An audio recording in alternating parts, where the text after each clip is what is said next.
স্টারলিংকে বাংলাদেশে আনতে SpaceX Tesla প্রতিষ্ঠাতা ও এক্সের মালিক এলন মাস্কের সঙ্গে ভার্চুয়াল আলোচনা করেছেন প্রধান উপদেষ্টা অধ্যাপক মোহাম্মদ ইউনূস। বৃহস্পতিবার প্রধান উপদেষ্টার প্রেস উইংয়ের পাঠানো এক বার্তায় বিষয়টি জানানো হয়।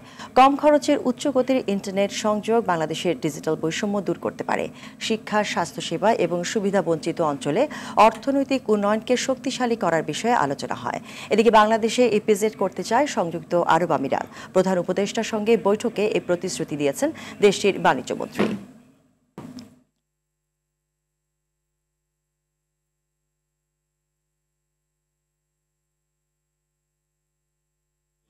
ইলন মাস্কের সাথে প্রফেসর ইউনূসের কথা হয়েছে কিনা, আমরা বলছি হ্যাঁ কথা হয়েছে, বাট এই বিষয়ে আমরা পরে আপনাদেরকে আরও ডেভেলপ করে জানাবো। আমরা একটু কনফার্ম করতে পারি ওনার সাথে আলোচনা হয়েছে এবং এটা সামনে এটার পুরো ডিটেলসটা আমরা আপনাদেরকে জানাবো।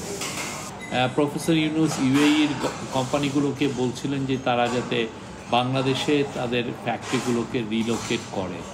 সেই আলোকে আজকে ইউএইর ট্রেড মিনিস্টার প্রফেসর ইউনূসকে প্রপোজাল দিয়েছেন যে তারা বাংলাদেশে একটা ইপিজেড করতে চায়, এক্সপোর্ট প্রসেসিং জোন।